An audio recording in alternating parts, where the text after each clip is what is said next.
Welcome to Reading the Room, a literary podcast featuring author interviews and discussions with bookish content creators. I am your host, Jalen, also known as The Bar in the Bookcase on YouTube and Instagram. Today is a big episode, and the first reason being that it is my first episode back in the new year. I've been on a little bit of a break since November, and so I want to thank you all for being patient as I create new episodes and take a much-needed holiday rest after having a really big year of switching careers and interviewing many authors last year. I just needed to kind of recoup and start planning out this new year. So thank you very much, and I'm excited to have the first episode back being with one of my all-time favorite writers. Sheila Heti joins me today to talk about her brand new book, Alphabetical Diaries, out today from FSG Books. When I first started this podcast, I made a short list of just truly dream authors that I would love to have on the podcast one day, kind of just shooting big in my imagination, hoping that maybe one day I could grow this podcast to an extent that these writers would maybe come on. And so far, I have hit some of those, and Sheila Heti is absolutely one of them. So I not only had a big feat of interviewing one of my favorite writers, but I also had to ask her about this book that is just so brilliant on so many levels. Sheila Heti is the author of 11 books, including the novels Pure Color, Motherhood, and How Should a Person Be? 3 of my all-time favorite books. And in this new book, it is a work of nonfiction in which Sheila Heti kept a record of her thoughts over a 10-year period, and then she decided to arrange the sentences from A to Z. And what happens is the book really explores the sense of time and the self, and what it means to kind of see yourself in a new form, or how do sentences and reflections from your past relate to one another in different ways that you might not have thought of before. Last thing I will say is if you enjoy this episode, or if you enjoy Reading the Room generally, this is an independent podcast, so the only real way that I have of sharing this podcast is when other people talk about it. And so a great way of supporting the show is sharing an episode on social media or with friends and family. So thank you all who have shared an episode in the past, who will do so for this episode or in the future. And your support truly means everything to me. So without further ado, here's an interview with one of my all-time favorite writers, Sheila Heti. Sheila, thank you so much for joining me today. Yeah, I'm looking forward to our conversation. Yeah, I mean, I was just telling you this before we started recording, but on my YouTube channel, on my Bookstagram, I've been raving about your work since the first day that I picked up Pure Color. I think was my first book that I read of yours, and I dove back into your catalog. And you're just a writer that I feel this. I don't even know how to put it into words really, but there's this kinship that I feel with your writing and the way that you express humanity and just the weird aspects of living in your work that I think is just really. I feel seen and I feel like I relate to your work a lot. And that's something I'll ask you about later in terms of how you view relatability and how you kind of express humanity. But today we're here to talk about Alphabetical Diaries, which is a work of nonfiction. And it is one of the most, formally interesting books that I've ever read. But it's also, on paper, it sounds like it should be something that could be maybe difficult to it seems like maybe a big task or a big ask of a reader to read something in this form, but when you read it, it's really not. It kind of feels seamless. And so in many ways, this interview is one of the most difficult that I've prepared for because I'm like, how do I capture the beauty of this book? How do I capture its genius, in my opinion? Truly, on almost every sentence or every page, I felt like I had a question for you, which is another interesting compulsion that I feel. And maybe that's why I have a podcast, is that I want to ask so many questions about everything that I read. But I guess just I wanted to start with how you came to this project and embracing the form of it being alphabetical. So I started working on this in 2010, and it was really, I think, a way of I had just finished How Should a Person Be, and I didn't have a project, and I really like having a book to work on. And I think I don't really remember exactly, but I think I wanted to look over the years that I had been writing How Should a Person Be and look at my diaries from those years to sort of see what really happened. Because How Should a Person Be was this kind of fictionalization of my life, but the more that I edited it and the more that I worked on it, I came to sort of take it as what my life had actually been. And I think there's a part of me that knew that no, my actual life had been different from this book that I had written. And it was just a way of grounding myself back in the reality of what the last 5, 6, 7 years had been like. So I had all these diaries on my computer, and I think the idea of alphabetizing them was I didn't want to read through them, but I did want to get a sense of what was in them. And this seemed like a way of getting a sense of what was in them without having to sort of read diary entries, which seemed kind of nauseating to me. That's interesting because so there's a quote from the I section that I love, and I feel like it speaks to what this project is doing. And it is, "It will not be fiction, and it will not tell a story, and there will be no characters, and you will not worry about the voice or the way it is written, just about what you are saying." I think that's really interesting in how this book, it feels like there is at once a denunciation of narrative here, but also, the strict adherence to a certain formal structure.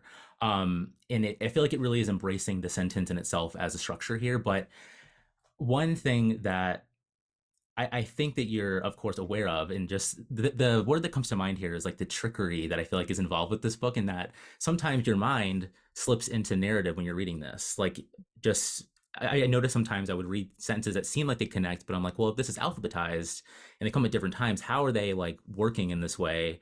And did Sheila edit it in a way to make it kind of seem this way?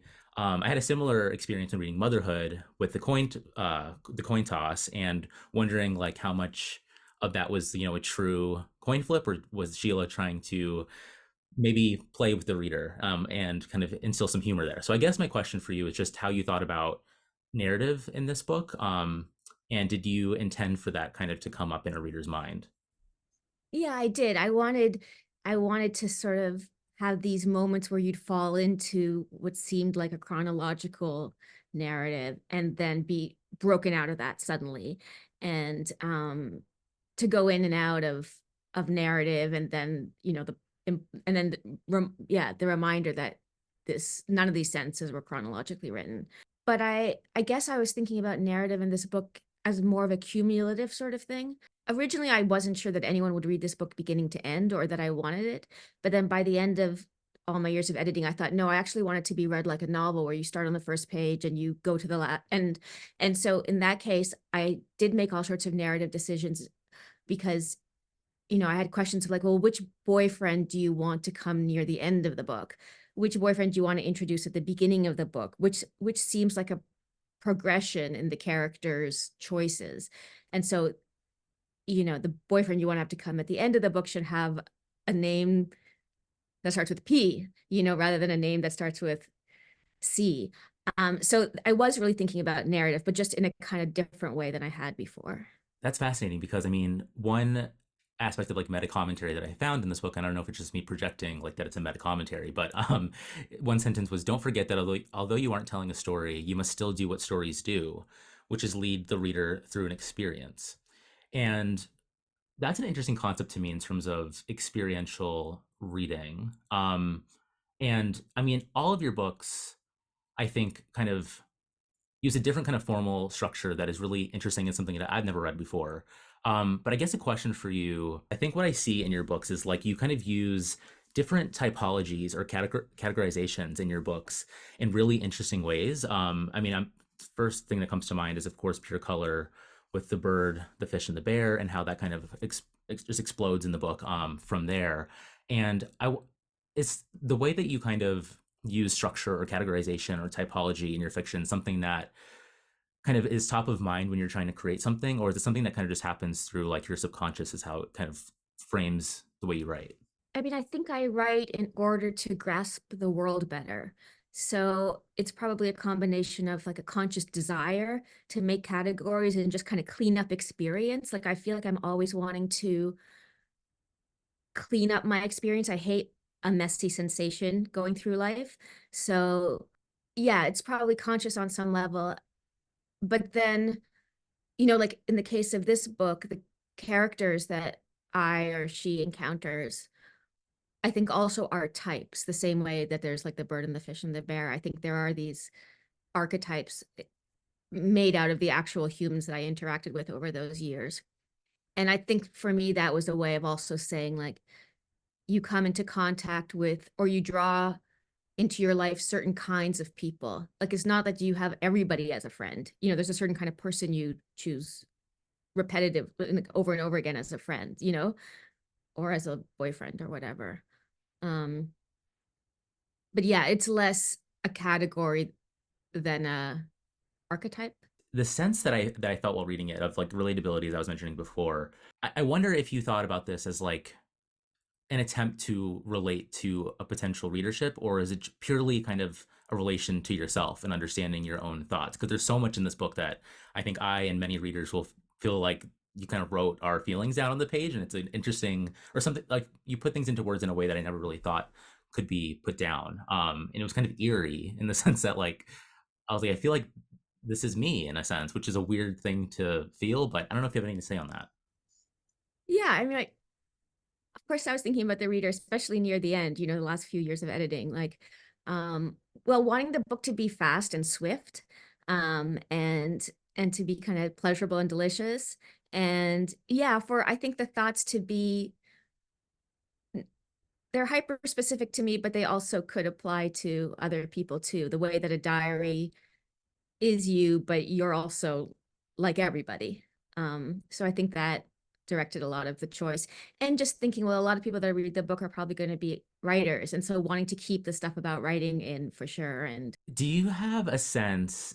I guess my question is about entertainment in your writing, and if you do you see this book or any of your books as a form of entertainment for a reader, or is it more so? I guess my question is about holding the reader's attention and like how does one do that? Is it through entertainment? Is it through relatability as well? I'm not sure if you think of yourself as that, but do you? yeah, I want to entertain. I think that's a really high value for me. And I think there's different ways of doing that, but I think trying to be really truthful and very naked and very specific about one's feelings and what it feels like to be a person. Um, those all keep the reader there. And then I think juxtaposition for me is a lot of it. So your emotions are being, um, I think surprise is a lot of it. Like I think that's how a person also stays with a book. Like you always get this feeling when you're reading, like, I don't know what's going to come next. And um, you never completely get a sense of, well, this is for sure going to happen. Like you're always a little bit off.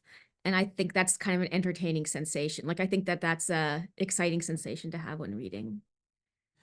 Yeah, I feel like this book pushes that to the absolute max because typically when you're reading narrative, you kind of have a sense of what might flow from one sentence to the next, but here you have truly like no idea what's going to come next or what you could be addressing. So I think it was just so interesting to like, I read this book very slowly and just really try to take my time with it because I feel like it kind of requires that of the reader, but at the same time, there is this like odd sense of propulsion because it's so easy to read a sentence and to want more and crave more. And yeah, it was just an interesting feeling. I mean, did you have any other books that were kind of informing the way that you wanted this one to kind of feel for a reader, or was it kind of a new experience that you wanted to try to create? For me, it's always a bit like music. Like I want there to be a rhythm and I want there to be this sense of, yeah, this internal rhythm that you're just kind of sailing on. Do you know the book Soliloquy by Kenneth Goldsmith? I don't. So he is sort of a conceptual artist, slash, experimental writer. And he wrote this book in the 90s. I think it was published in 2001 called Soliloquy. And it's like 1,000-page book. And he just spent a whole week recording what he was saying. So he had these like headphones that he wore around his neck. And it was actually recording him. And then he transcribed everything that he said that week, but nothing anybody else said. And there's 7 chapters, and each chapter was a different day of the week. So Monday, the first thing he said in the morning to the moment he went to bed at night. And I don't think I would have written this book if I hadn't read that book. And that book is can't really be read. It's actually like completely unreadable.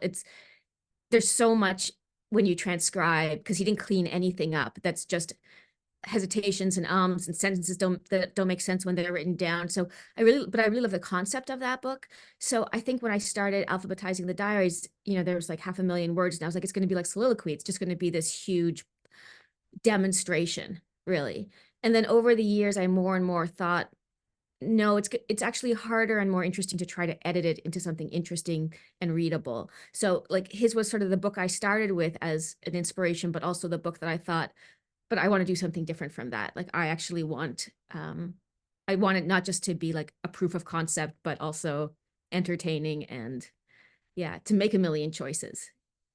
as opposed to just no choices. So when you're like editing this book, for example, how do you know like when it feels right? Is it just kind of an intuition that you feel, or is there some kind of aesthetic goal that you're trying to hit, or is it kind of just innate in you as a writer? I mean, this is why it took so long. So I took 14 years because I didn't know exactly how it should be. So for a very long time, every sentence was on its own line, and it was like that for probably for the first 10 years. But something about that didn't feel right to me.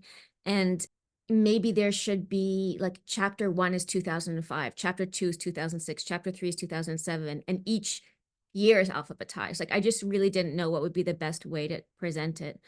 But I think by the end, I mean, I really like short books because you can sort of make them perfect.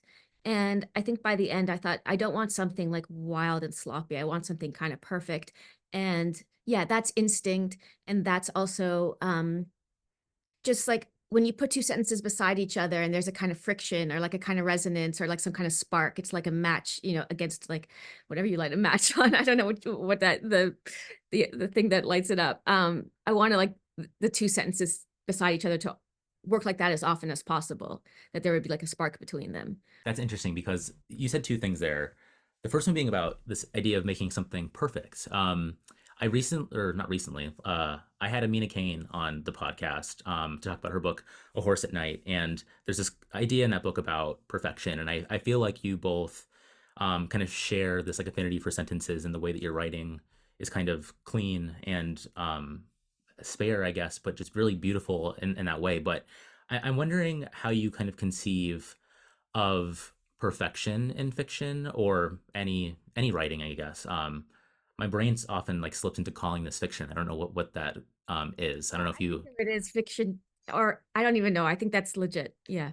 Okay, yeah, I was like, should I be reading? Like, it feels like a novel to me, but does it matter? I don't know. Yeah. I think that's the right word for it. Yeah, I mean, I guess that's what I would love to hear you talk more about this kind of idea of perfection in fiction, because it'll tie into my next question about criticism, which is something that I've been dying to ask you about since I've first read your work. Is just I think my biggest preoccupation as a reader, and I'm trying to still to this day understand why this is like when just my opinions on something that I read. Like, what is like, why do I have those opinions? Why do I like this? Is it informed by what other people are telling me? Um, is it informed by critics? Like, are they the authority that I should be listening to? But then at the same time, critics often disagree with each other. So does that like I don't know. So that's a very broad, open-ended question, but I'd just love to hear you talk about how you kind of criticize your own work and how it gets to that goal of like perfection. I don't know what perfection means, but I know how to get there for myself.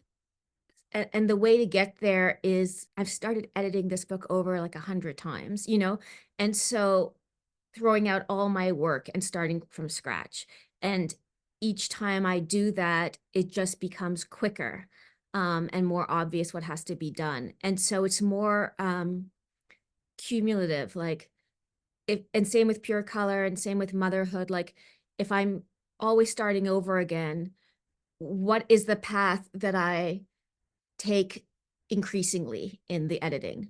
Or, if I make like 10 or 15 drafts, what are the passages that have to appear in all of those drafts? And if each draft has a different concept, if each draft is organized in a different way, and one passage can make it through all those different organizational structures, like then it's obviously integral to the book. So it's really getting rid of all the inessential things. Um, and so I think it's like this process of gradual evolution. Like if you give it enough time, it'll evolve naturally into the the the only form it can have. It reminds me of this one passage from the book that I felt very seen in. It was kind of eerie, but it is I am too ugly to be in a video on YouTube. I am trying to learn from the Helen DeWitt book, but what is there to learn except that it works? And that, like as I was saying, like I'm on YouTube, I'm interviewing authors, and I'm trying to understand like how do I think about fiction in the right way? But maybe it's just it just works. So it's interesting to hear about like maybe like the inevitability of the form that a particular work takes. And I'm curious do you mind sharing what Helen DeWitt book you were referring to there, or?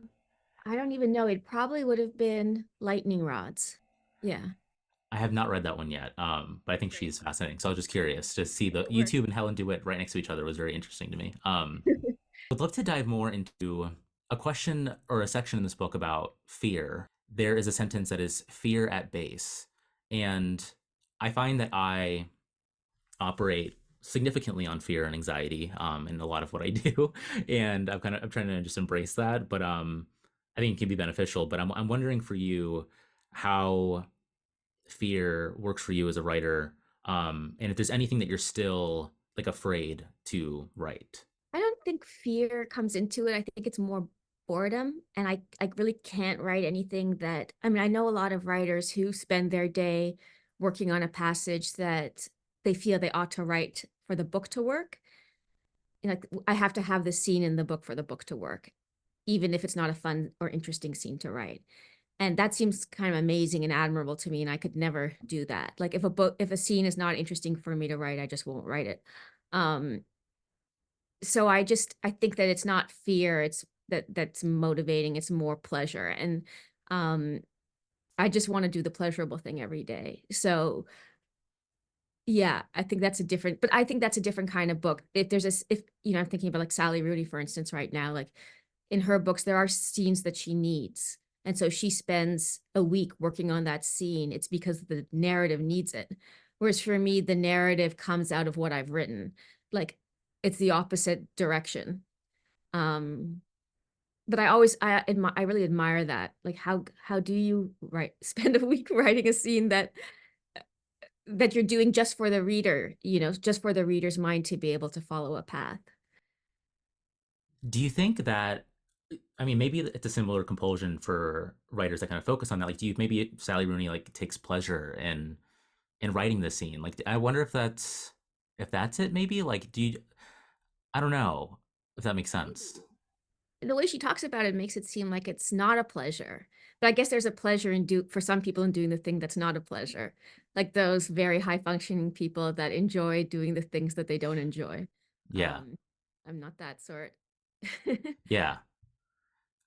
I mean, in terms of like your creative impulse and now, having many published works out, is there anything kind of external that you think kind of urges you to continue writing? Like, have you ever felt like you like are done, or do you always have that creative urge? Yeah, I think I have felt like that. And sometimes that's like a despairing feeling. Like you don't want to feel like you're done. Um, but yeah, there's times after finishing a book often where I just feel like I don't have anything in me anymore. Um, and I've been publishing since I was 24, so like for more than 20 years now. So I think there's like a feeling of, okay, well, I've done a lot. I could die now and I would feel like, okay, you sort of did it.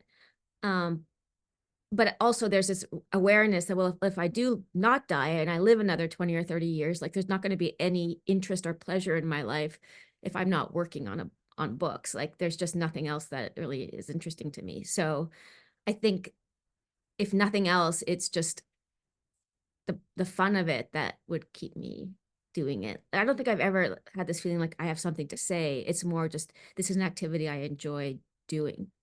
In terms of like then making that a published work that we all consume, especially with this book being like diary entries, did this book feel like necessarily like a more vulnerable act to publish than your other books? I don't think that it ever feels vulnerable because by the time it's published, it's so separate from me. And especially with this book, like last diary entry is still from 10 years ago. So it feels like a slightly different person from who I am now. Um, but I mean, it's also partly because when it was serialized in the New York Times last year, I had such a panic and I felt so sick about it that I almost feel like I got over the bad feelings about publishing it at that time. And now, like, they've all been excised, like, they're not in my body anymore. So I can just publish the book. But yeah, if I hadn't done that thing in the New York Times, I would feel a lot more nervous right now. But yeah, I think you always feel a little vulnerable, but it's not even so much that you're revealing yourself. It's just, it's vulnerable to appear in the world. This feels more vulnerable to me than publishing a book. Like actually appearing as a human in the world feels way more vulnerable than publishing a book. Yeah, yeah. One of my questions for you is about just that very thing because I've reflected on my own impulse to ask authors to come on like, why am I doing a podcast? Why am I like front facing? Why do I like feel the need to have these conversations? And there's a section in your book where you mention like doing less interviews for this book. And I guess I wanted to ask about your relationship to publicity or just talking about your work in public or just being an author with a presence. Like, does that feel any less fraught now that you've had many books out, or I mean, I'm hinting at, or I'm from what I'm understanding, you still feel that way maybe in some capacity. But I'd love to hear you talk about your decision to talk about this book publicly. I think I just now see it as part of the process. Like you write the book and then you publicize it. um, and but in some ways, the more that I do, the less any one particular thing matters because there's just more and more in the world. Each thing has less of a stake.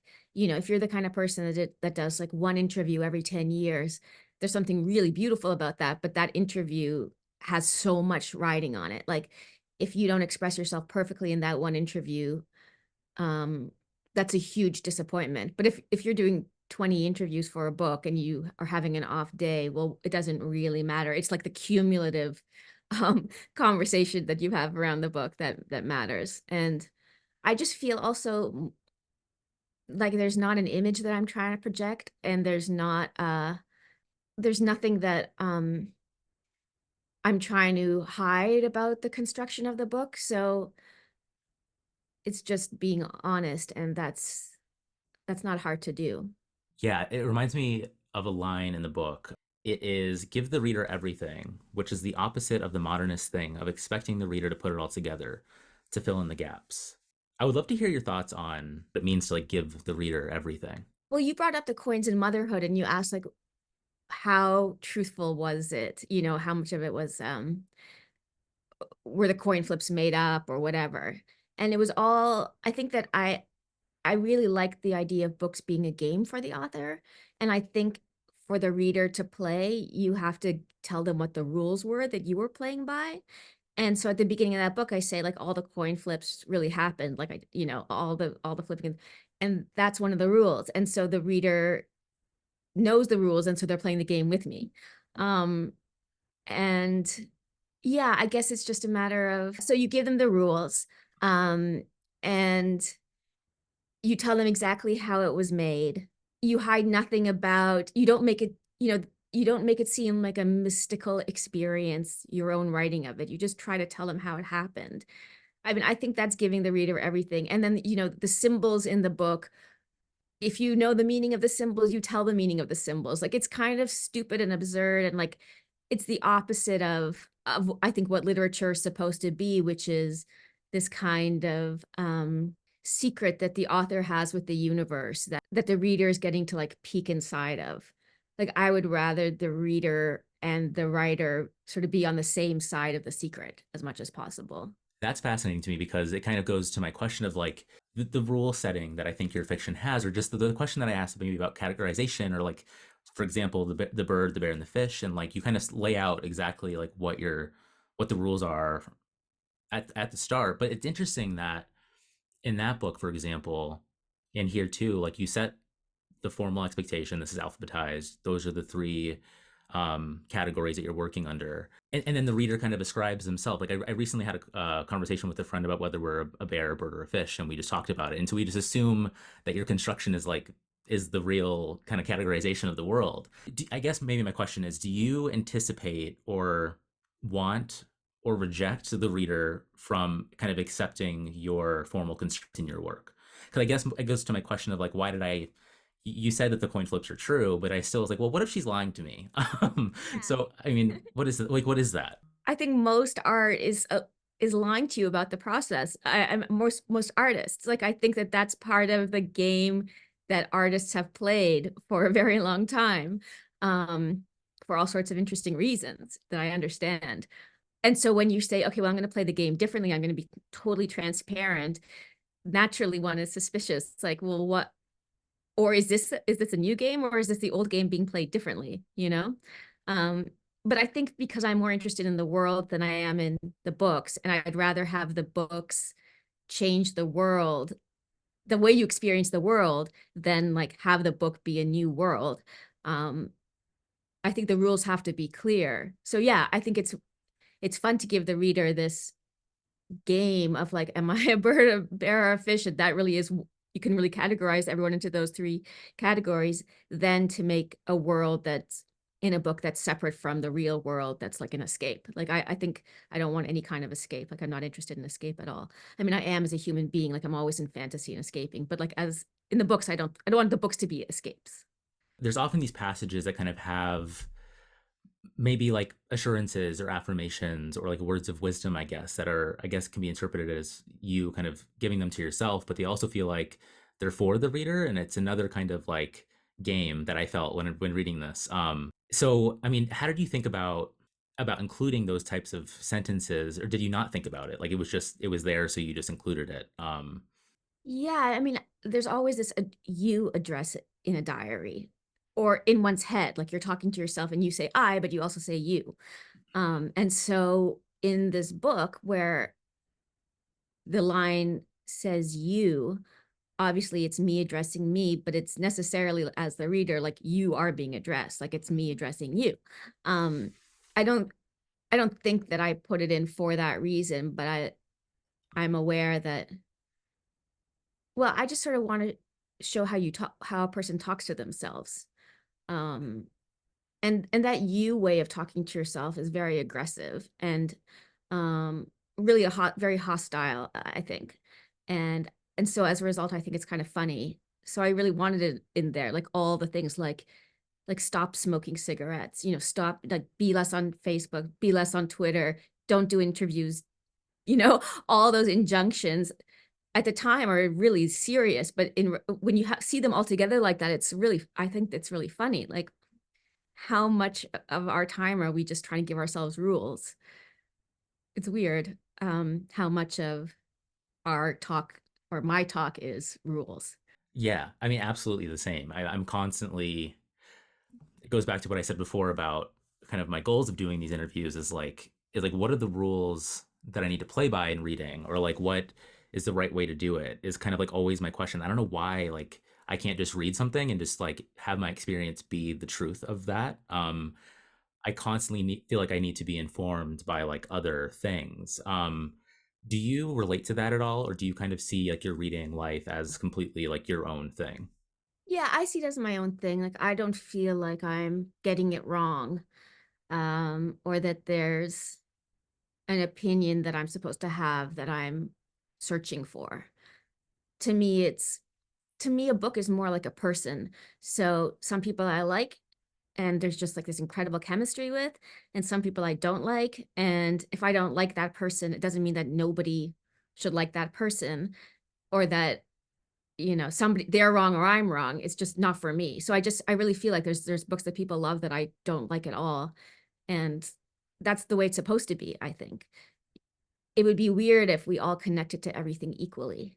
So I'm just the only reason I'm just going out in the world like looking for my friends when I'm reading. I'm like, is this book my friend? Is this book my friend? Is this book my friend? You know? Yeah, I mean, do you have, considering who your friends are, like kind of, I don't know, rules or like a self inquiry about like what, maybe in reflection, like, oh, this is kind of like trends in books that I like. And does your reading life inform your writing life as well? Or do you kind of see them as two different worlds for you? Yeah, there's a certain kind of performance in literature that I'm not interested in and that I don't like and that actually kind of disgusts me and that I think is vanity, and showing off. And I really prefer, I think I prefer a writer to be a little bit dumb than a little bit great. Like I love Kurt Vonnegut and I love Tao Lin, and I like the humility of the writer that doesn't really know what the world is. And so they're not trying to present it to you, they're trying to make their way through it. I really feel akin, like close to those kind of writers and close to those kind of books. Um, Speaking about contemporary writers. And then of course like Dostoevsky and Zola and like Tolstoy and all of the greats. But I don't think anybody really writes like that anymore. I don't think that way of seeing everything, how in this world can you see everything given how much information we have? the way that a person could have seen everything, 100, years ago. A person who feels like they can see everything now is is a very suspicious kind of person. I saw a discourse yesterday, I believe, on Twitter, or now called X, and it was just this kind of idea of like whether a novel should be an answer to something, or like is a novelist expected to answer some sort of question, or is it just a presentation of questions? What's interesting about your work in relation to that is like for me as a reader, I feel like your books answer many questions for me, or help me feel like comforted, or like someone else has similar questions about the world and we don't have those answers, and that in itself is like an answer to like my exploration. Like I guess it's maybe just companionship through the reader author relationship. But what do you think about that like question of whether novels should be questions or answers? I can't imagine what a novel is that's an answer. Yeah, because it's not like an essay, I guess, in terms of where you're making necessarily an argument, maybe. Because I feel like in criticism, for example, like you're like, I think the critic might be expecting to say that their opinion is right about a work, for example. But in a novel, I don't think that there's the similar like expectations, I guess. But Just presenting a world, like you're just presenting a model of the world. I mean, maybe a model of the world is an answer, but it's an answer to a very strange question, which is like, what does the world look like in the form of a book? So I guess in the one sense, they're all answers, but it's not to a question. It's like it's to a very broad question. yeah, it was an interest. I was just mulling over that this morning, so I wanted to Yeah. get your thoughts on it. But yeah, Sure. I mean, aside from that, one thing that you were alluding to earlier is the sense of humor in this book. And I would love to ask you about it because just like I wrote down one sentence, is even for someone who is not a very good host, if they provide a lot of booze, they're probably all right. Which is just like these little sentences in there that it just made me laugh, and also the relation between the sentences is often funny. Um, so I guess I'm assuming that humor is important to you, but I would love to hear your thoughts on how you think about it in your work. Like everybody, I get a kick out of something that's, well, when something's funny, that's really, really wonderful. It's one of the best things is to find something funny. I have a friend that been writing emails with, and his emails are so funny, and it's just a pleasure. Like it's a pleasure in an email from a friend. It's a pleasure in a book. It's a pleasure to come across in a diary. I don't even think when I wrote that sentence, I was trying to be funny. Like when I wrote it in my diary, I was probably really trying to seriously think about like how to be a host, and worrying that I wasn't a good host. But then 3 years later, you look at that and it's just, that's a really funny thing to write down. Um, I think I like all humor that's unintentional, that isn't trying to be funny, but like what's funny is who's the person that would write that down, who would think that that's something that needs to be written down. Um, so people are funny, and it's funny to be a person. It's just a very strange and weird situation to be in, to be a human person. Um, and so, yeah, I like everything that lights that fact up. Yeah, yeah. I mean, I think this book is an interesting project in that it kind of there's a sense of like an amusement with the self and like putting it in a new form and seeing like who am I really, or like what does this say about me, or do I relate to it still? And there's the sense of like the sense that I find in all of your books is how you play with time. And I feel like this book is interesting in that it kind of feels like there's this author that's kind of like behind the page or something that's kind of overseeing it, but there's like the absent commentary of that being, which is an interesting feeling. Like you feel there's someone there. Maybe it's like the reader, I don't know. But I mean, did you have that sense as well when you were writing this, or like where do you kind of Yeah, feel you fit in there? no, that's really smart. I think that that's right. And I, I'm glad you said that because now I remember a few years ago working on the book and feeling that suddenly and feeling like, oh, there is this author now at this point in the process. I can see the author that's made these choices of which sentences to keep in and which to take out. And that's the author of this author, in a sense, the author of the diaries. Yeah, who has a certain kind of relationship to that person who wrote the diaries, who finds that person funny in a way that the person who wrote the diaries probably didn't find herself funny. Feel like I could truly talk to you for so long about all of this, and I don't. I'm just getting like very like I don't know, out there with my questions now. I feel like, but I would love to take it back to just books. I always at the end of all author interviews ask, what authors are reading at the moment, if anything, like what's maybe informing their next work. Kind of open floor for you. Yeah, well, there's actually two authors I'm interviewing in the next couple of weeks whose books I'm going to be rereading right now, and that's Blake Butler, whose book Molly was out about a month ago. I really love that book, and Adele Waldman, whose book Help Wanted is also just coming out, and she's a friend of mine and has been for a long time, and I sort of have seen her write this book over the last 5 or 6 years, um, and read drafts and seen its transformation, and think she's a terrific writer, and I love that book. So those are two books that are just like on my mind right now. And I just got the new Sigrid Nunes book in the mail, which I'm excited to read. I think she's such a fantastic writer. I forget the name of it. It's got a blue cover. Do you Is remember it the name of it? The Vulnerables? Is that right? Yeah. Sorry, I guess it's the book before the Oh, Vulnerable. what are we going through? Yeah. What Maybe. are we going Oh, through? Yeah, I can never okay. remember titles like that. I'm like looking through my night table in my head, and all I can see there is like a 700-page book about the CIA that I'm supposed to be reading for an article that I'm writing that I've gotten about 12 pages into, and sort of procrastinating from reading that by just like reading magazine articles and other sorts of things. So I think the first two are my answer.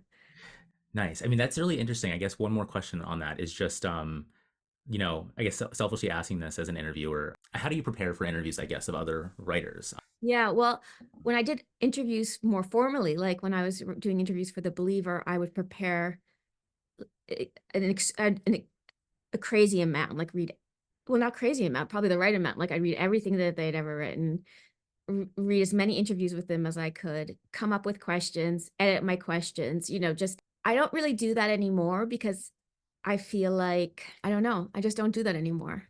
But I think that was the right way to do it.